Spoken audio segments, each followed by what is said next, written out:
You remember when these things used to be $15 when they came assembled? Now you gotta put them together yourself. There's potential that I end up on a family camping trip in the somewhat near future. And I'm not really an avid camper, but I do like the idea of going camping.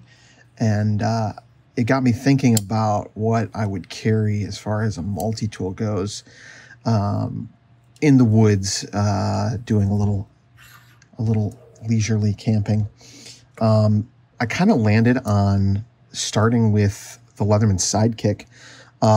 It's got pretty much nearly everything that I would want in kind of an outdoors multi-tool, and it's also pretty reasonably priced, though they used to be much more reasonably priced. It's got an extra plain edge knife blade, which would be a secondary in this case. The wood saw, which will get the job done and is pretty decent. Something that, you know, I could use well. I'd like to tinker around with some, maybe carving a spoon or something silly like that. Of course, it does have the large flathead and the Phillips driver, which not strictly speaking necessary, but, you know, we're going to come across some things, I think, that have screws in them. So having those isn't the end of the world. And then finally, on the other side, we've got the can opener. Depending on your cooking plans, could be handy. The serrated blade, which again with cordage, not gonna complain about having. And then probably the least useful tool is the small flat screwdriver, which has the depth gauge and the file. So on that note, what I was thinking I might do is swap that out for the awl from a Leatherman Wave. This is a pretty simple drop-in. I've tested this before. The only issue I had is that I did not have a Leatherman Sidekick. I had all of the pieces for one, but I did not have one built because the one that I used to have and carry was completely dismantled since then. So this is the rebuilt Leatherman Sidekick from those parts you might have seen in the teaser intro. So what we're going to do to get this to be my ideal outdoors sidekick is pull out the Bessie bench vise. I wish this thing clamped down. It'll clamp, but it does not stay clamped on this wooden bench. Unfortunately, worked really well on my old stainless steel benches, but alas, here we are. So I've got the side up that we're going to be working on here. And we're going to dismantle this. Obviously, this might not be exactly how it's oriented when you get it. I'm building from memory here, but this is roughly what you'll have, if I'm not mistaken. So I've got two T10, Torx 10 bits here. And we're just going to, it's all loosened up. If it does stick, sometimes I think the Wingman and the Sidekick tend to have a little bit extra Loctite on occasion, and potentially have a little bit softer steel in the screw heads. So I do recommend heating that up. I've got my soldering iron here that I apply to the screw heads, and that usually gets the job done. Doesn't need a ton, but if you're not worried about, you know, soot and whatnot, a lighter works just fine. So the next thing, I've got a brass punch here. We're going to just pop out that screw or the pivot. I'm going to try and retrieve all three pieces without making a, well, didn't make too big of a mess. So there's our pieces down there. And then usually there's going to be a spacer in there, or a lanyard ring potentially. Not 100% sure. The other thing I did do is remove the pocket clip. That's not on here, because I'll probably carry this in a sheath. But all of that said, underneath the, let me pop this out. Underneath the kind of faceplate here with the branding, you're going to have another, push that back, another spacer. So you want to make sure you don't lose that. And that just keeps this gap here consistently spaced. Let me turn off the dehumidifier. I didn't realize that was still running. So, let's see. now that I've got that apart, we're going to reassemble. One thing I did note in my testing, let's flip this way, and I'm not clamping down hard on that, just getting it held in place. You want the awl to be on the left side in this orientation, away from the kind of that branded faceplate.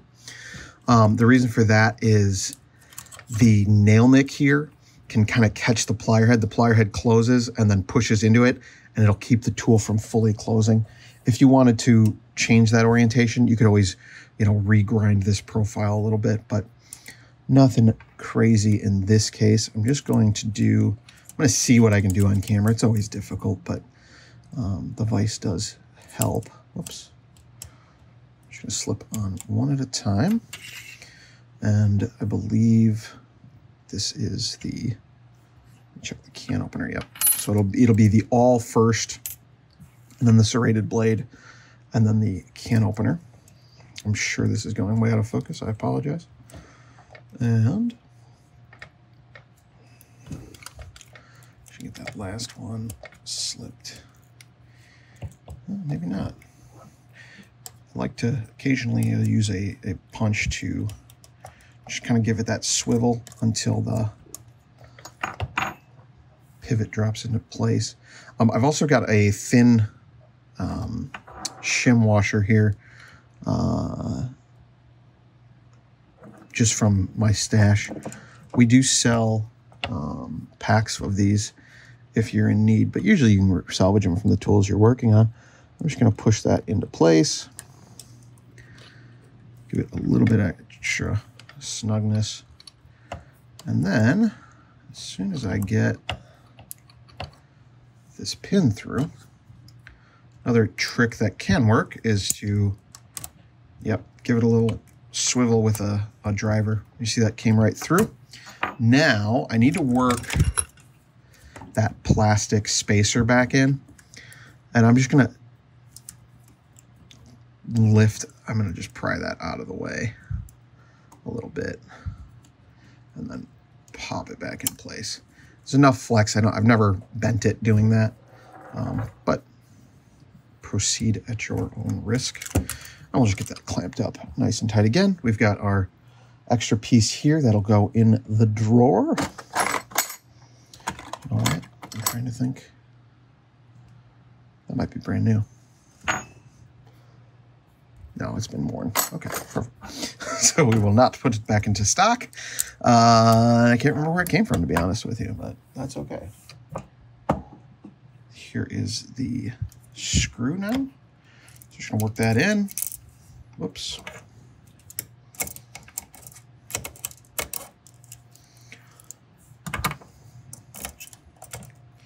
I need a pair of tweezers in the shop here because, gosh, they would come in handy sometimes. So, here we go. Okay, got that. Back that up with another screwdriver just to hold it in place. I'm going to crank it down a little bit extra, and then I'm just going to back it off a quarter turn for now. You can always dial that in. I would apply some Loctite typically, and then kind of dial in the tension and then let it sit till that Loctite cures. But there you have it. Oops, little snug. Not too bad. That'll wear in pretty well. So these tools all drop into place. Let's test them. See everything works just fine. It's the one thing you will notice with the wave, that's a rebar. The awl is from a rebar, I should say, and they are a little bit shorter in this dimension, so you might have to dig to get it out. But what's nice about the Sidekick is you have that access to kind of give it a little nudge from underneath, and then you can grab it. Just be careful you don't cut yourself. You've got that serrated blade there. So there is the awl in action. Works pretty well, locks into place. It's nice that, all of the wave tools and the rebar tools are, for the most part, intercompatible with the Sidekick and the Wingman, which means you can grab something like the bit driver from a wave or the two-dimensional Phillips, or the, excuse me, the three-dimensional Phillips from a rebar, which I've got tons of here. And you can add that to a Sidekick or a Wingman for, you know, quick and easy modifications. Might need to snug that up a little bit of wiggle there, but everything works smooth. This is from a completely rebuilt tool. So a little oil, a little, you know, work like that. This is what I meant earlier about that plier, or that plier head catching. So there's a little bit of a gap there. And what's happening, I don't know if you'll be able to see this, is, let's close, yeah, there we go. So if we have the plier head open, which they're sprung open, and you press it down, and then you begin to close, that plier head moves towards the end of the tool here, to the right on camera, and now it's catching, it's still catching under that awl head. So I might need to switch those around. There's probably some stuff we can do to optimize this situation. In fact, what I think I might do right now off camera is switch these around and see if that solves the issue, because that would be a much better modification in my opinion. Back in Flash. So I've gone ahead and tweaked the arrangement. I want to see if it works right now. What I've got from left to right in this orientation is going to be, let's flip it this way, the serrated blade, and let's get that out of here, and then the can opener, and then the awl from the rebar. So let's close those. I'm going to try and replicate that the best way I can. And we're going to close the pliers. This way it does work. You can see right there, it bypasses. That's why that can opener nail nick is probably shorter than the rest, just so that those pliers can bypass it. You see there, you could probably tweak. I've got the spacer right now on the far right. You could probably put that between the can opener and the awl to get a little bit better spacing. But now it doesn't have that issue where it won't close up. So oh, it did it just hold on. Okay, I guess I was wrong again. I'm not really sure. It worked perfectly on my first test. Let's try it one more time. Just, I don't know. I think that was a fluke. Well, it works better. It works most of the time now without significant thought needing to put it. I bet you it's catching just on the very corner of that awl, and if you wanted to, you could probably let that wear down or just give it up. Yep, there it is. But it does close. It's just catching just on the corner. If it were me and I were going to carry this for real, I would probably grind that corner just a little bit on the awl, and then it would bypass it every time. And that would only affect the nail nick, which with this orientation, if you grab the, you can see it's a little bit more relying on that clumping to get out your awl, but it works. I wouldn't have any issue with that. And now you've got an awl for your bushcrafting or whatnot. If you want to do some drilling, you've got the very competent reamer awl from the Leatherman Rebar. And with that closed, even though it's non-locking, it's not going to collapse on your hands as you're, trying to drill. So I think that's a pretty decent mod.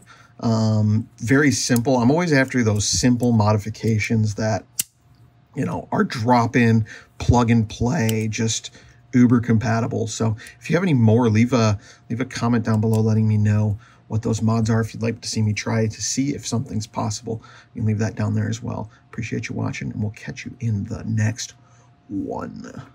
I don't believe it, but I almost forgot. I was going to add a thumb bar from our site, multipartsstore.com.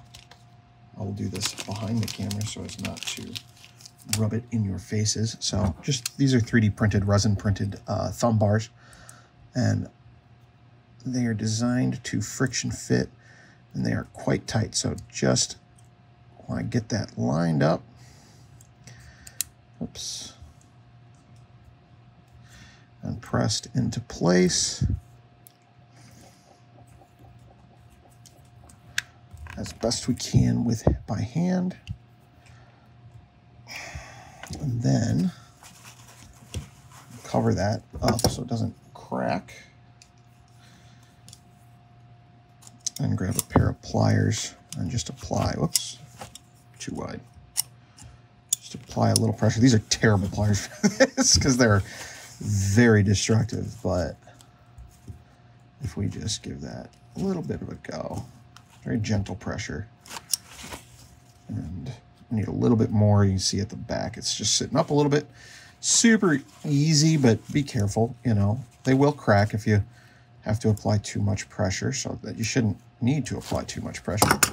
And there we go, nice and gentle, put in place.